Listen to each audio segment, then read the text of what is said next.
Hello friends, my name is Brajesh Kumar Singh and welcome to the platform of Defense Sala।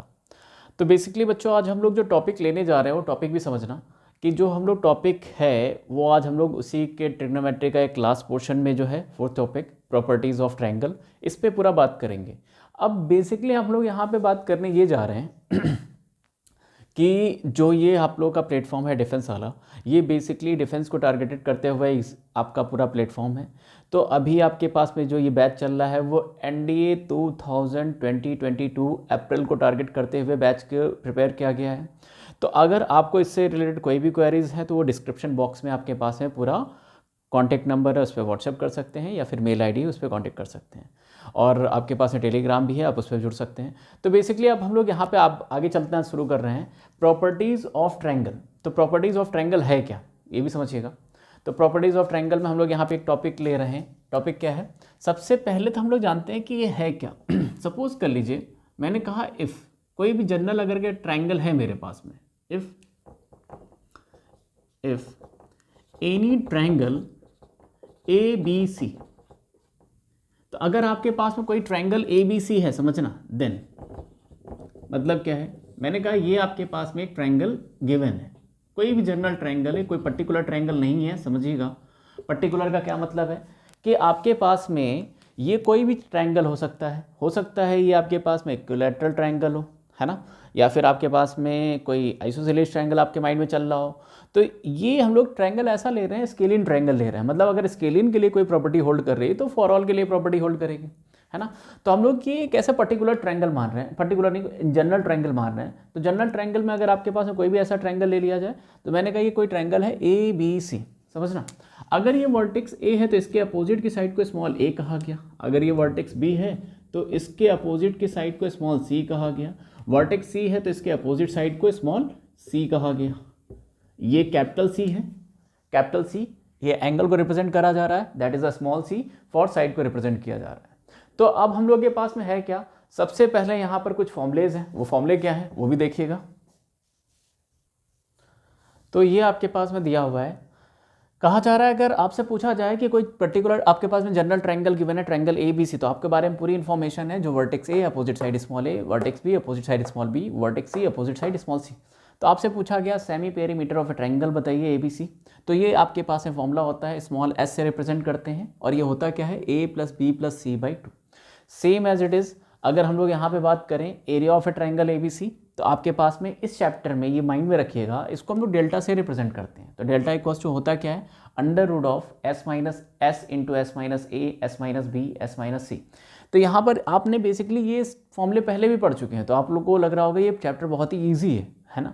लेकिन आप इसको last तक बने रहिएगा, क्योंकि जैसे जैसे हम लोग स्टार्टिंग करते हैं वो ईजी होता है, लेकिन कंटिन्यू जैसे जैसे हम लोग आगे बढ़ेंगे तो फिर डिफिकल्टीज लेवल स्टार्ट होंगे। तो इसी के आगे हम लोग और टॉपिक की बात करने जा रहे हैं। अब जैसे आपसे पूछा गया area of a triangle ABC, तो मैं थोड़ा सा यहाँ पे वर्किंग करने जा रहा हूँ, कुछ फॉर्मुलेज और ले रहा हूँ, और उस पर रिलेटेड क्वेश्चन एनडीए में जनरेट हुए हैं, ये ध्यान रखिएगा। तो ये समझिएगा क्या टॉपिक है, ये भी समझ लीजिए। तो यहाँ पर भी समझना आपके पास में टॉपिक में क्या कह रखा है कि ये जैसे कि एरिया ऑफ ट्रायंगल डेल्टा से रिप्रेजेंट किया गया, ये भी एक फॉर्मूला है, फॉर्मूला समझिएगा। कभी भी कोई अगर आपके पास में कोई भी जनरल ट्रायंगल है, जनरल ट्रायंगल का मतलब आपके पास में दिया हुआ है स्केलिन ट्रायंगल। तो मैंने कहा ये ट्रायंगल ABC है, तो A है तो इसके opposite side small a, B है opposite side small b, C है अपोजिट साइड स्मॉल c। तो यहाँ पे जरा ध्यान समझना, जो डेल्टा होता है एरिया ऑफ ए ट्रायंगल, ये होता क्या है 1/2 AB sin c। मतलब कोई भी दो साइड ले लीजिए, उसके including angle AB sin c। Same as it is अगर मैं इसी को और फॉर्मूले में जनरेट करूं तो ये क्या हो जाएगा BC sin a, ठीक। Similarly AC sin b। अब ये फॉर्मूला कहाँ से हुआ, जरा इसको भी सारा माइंड में समझिएगा। बेसिकली अगर मैंने आपसे कहा कि ये ट्रायंगल है, समझना ये ट्रायंगल है, तो आप लोग को एक टॉपिक में बताया गया है ट्रायंगल से, मैं आप लोग को थोड़ा सा हिंट कर दे रहा हूँ। जैसे आप लोगों ने फिजिक्स का एक कॉन्सेप्ट कवर किया होगा, तो फिजिक्स का कॉन्सेप्ट ये है कि कोई फोर्स एक्ट कर रहा है, ये आपके पास में कोई फोर्स एक्ट कर रहा है और ये थीटा एंगल पे काम करे। तो आप लोगों को पता है कि इसका हॉरिजॉन्टल कंपोनेंट कितने के इक्वल होता है? F cos theta, correct. अगर मैं कहता हूँ इसकी मैग्नीट्यूड क्वांटिटी यहाँ से यहाँ तक की अगर F है, तो आपके पास में ये कितने के इक्वल आता है? F cos theta. और वर्टिकल कितने के इक्वल हो जाता है? ये F sin थीटा के इक्वल हो जाता है, करेक्ट। यहाँ से यहाँ तक की जो वर्टिकल है ये कितने के इक्वल है? F sin theta. तो ज़रा माइंड में समझना, अगर मैंने कहा ये लेंथ सी है, समझिएगा ये लेंथ सी है, तो मैंने कहा इस पर जो ये लेंथ सी है तो इसका जो वर्टिकल पॉइंट होगा, यानी कि ये इसकी बात करूं तो यही तो इसके बराबर होगा। तो आप बताइए, अगर मैं बात करता हूं ये सी लेंथ है, ये सी लेंथ है, तो ये लेंथ कितने के इक्वल आ जाएगा, सी साइन, और ये एंगल, अगर ये एंगल आप थीटा मानते तो सी साइन थीटा, तो ये एंगल है कितना, सी साइन बी। तो एक तरीके से मैं कह सकता हूं कि ये जो लेंथ निकली है आपके पास में, ये किसके इक्वल आ रही है, सी साइन बी के इक्वल, करेक्ट। अगर ये सी साइन बी है और एरिया ऑफ ट्रायंगल आप लोग जानते हैं क्या होता है, half into base into height, base into height, तो ये मिलेगा कितना, हाफ बेस आपके पास में कितना है ए, और ये कितना मिल गया वर्टिकल हाइट, सी साइन बी। तो देखिए एक फॉर्मूला इसी तरीके से आपको ये मिल गया। इसी तरीके से अगर मैं इसके लिए जनरेट करूं तो इसके लिए देखिए ये वाला पॉइंट के लिए बी के लिए तो ये वर्टिकल लेंथ हो जाएगा, तो वहां से आपको क्या मिल जाएगा, हाफ ऑफ ए, और ये लेंथ फिर कितने के इक्वल हो जाएगा, यहां से अगर आप निकालोगे तो बी साइन सी के इक्वल हो जाएगा। तो आपके पास में ये फॉर्मूले वहीं से जनरेट होकर के आए हैं, तो इसको आप माइंड में रखेंगे, उसी के थ्रू हम लोग आगे बढ़ रहे हैं, ये भी देखिएगा। तो अभी देखिए हम लोग आगे आ रहे हैं क्वेश्चन पर। ये क्वेश्चन अभी हम लोग उसी का जो क्वेश्चन अभी हम लोगों ने एक टॉपिक कवर किया उसी पर रिलेटेड क्वेश्चन आया हुआ है। तो एनडीए ने इस तरीके से एक क्वेश्चन अभी तक पूछा था, तो आपके पास में इस टाइप में एक क्वेश्चन बना हुआ था जो अभी आपका एग्ज़ाम हुआ है इससे पहले वाला, मतलब अगर मैं बात करूँ तो 2021 का जो फर्स्ट अटैम्प्ट हुआ था वहाँ पर इस टाइप का क्वेश्चन आया हुआ था। तो आपके लिए बात करें तो यहाँ पे देखिए इन्होंने क्वेश्चन में पूछा क्या है, ये उसी टाइप का पैटर्न का है क्वेश्चन। तो आपसे पूछा क्या गया है, कह रखा है two adjacent sides of a triangle A B C are 6 centimetre and 9 centimetre and including angles are 30 degree, then area of a triangle A B C is what. Answer आपके अकॉर्डिंग 4 ऑप्शन बना रखे हैं।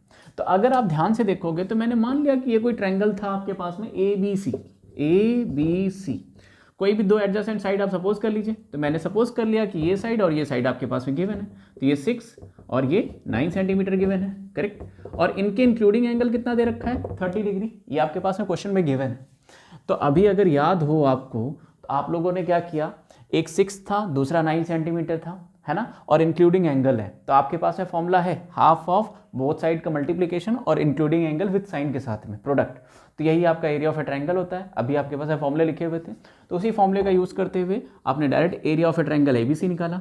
Area of triangle A B C equals to what, ये कितना मिल जाएगा, 1/2 6 × 9 into sine 30 degree. Sine 30 degree की value कितनी होती है, 1/2। आगे कैलकुलेशन कर लीजिए, 9 6 54, 54 डिवाइड बाई 2 इंटू ये कितना आ गया 1/2। फाइनल आंसर अगर सॉल्व करोगे तो ये कितना हो जाएगा 27, और 27 का भी हाफ करोगे तो ये कितना हो जाएगा 13.5 सेंटीमीटर स्क्वायर। तो अगर कोई ऑप्शन चेक करोगे तो ना ये मैच कर रहा है, ना ये मैच कर रहा है, ना ये मैच कर रहा है। Correct answer is none of this.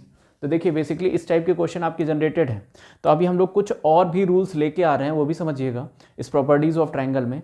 तो इसी के आगे हम लोग एक रूल पे और बात करने जा रहे हैं, वो भी देखिए क्या है। तो एक क्वेश्चन और आ रहा है, अब क्वेश्चन पे पहले हम लोग बात करने जा रहे हैं। इसमें यहाँ पर आपके पास में है एक साइन रूल। साइन रूल क्या है, साइन रूल भी समझिएगा। कह रखा है in any triangle A B C, कोई ट्रायंगल आपके पास में दे रखा है, फिर से कोई बात, कोई भी जनरल आपके पास में कोई भी जनरल ट्रायंगल गिवन है ए बी सी। तो आप लोगों को क्लियर है, जो वर्टेक्स ए होता है अपोजिट साइड क्या होती है, small a, vertex B opposite side small b, vertex C opposite side small c. आगे समझना, उसके साथ ही आपके पास में क्या लिखा हुआ है कि साइन रूल बेसिकली है क्या, ए अपॉन साइन ए, यानी कोई भी अगर साइड ले रहे हैं, कोई भी साइड और उसके अपोजिट जो एंगल है उसका with sine, sine means sine, trigonometrical ratios के साथ में वो एंगल लिया जाता है तो वो साइन। तो अगर मैंने बात किया A upon sine A, similarly B upon sine B, C upon में साइन सी, इनका जो रेशियो होता है वो तीनों आपस में बराबर होता है। तो वही आपसे कहा गया इन तीनों का जो रेशियो जनरेट हुआ ए अपॉन साइन ए, B upon sine B, C upon sine C, इनका जो रेशियो होता है वो कांस्टेंट के इक्वल होता है, जिसे लैम्डा कह दिया गया, इट इज अ कांस्टेंट। और यही जो लैम्डा होता है वो किसके इक्वल होता है ये भी समझिएगा, ये निकल के आता है A B C upon 2 delta, जहां पे डेल्टा क्या है, एरिया ऑफ ट्रायंगल, और यही किसके इक्वल होता है 2 कैपिटल आर, जहां पे कैपिटल आर क्या है आपके पास में, ये है रेडियस ऑफ सर्कम सर्कल। एक ऐसा सर्कल जो ट्रायंगल के तीनों वर्टिसेस से होकर गुजरे, उस सर्कल को कहा जाता है सर्कम सर्कल, और उसका जो रेडियस जनरेट होता है उस रेडियस को कहा गया सर्कम रेडियस।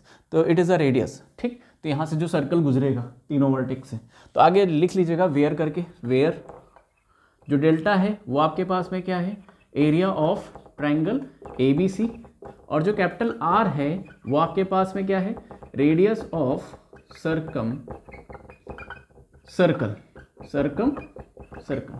तो आगे बात करें तो यहाँ पे डेल्टा और आर के बारे में कंफर्मेशन है ही, ए बी सी के बारे में आप जानते ही हैं।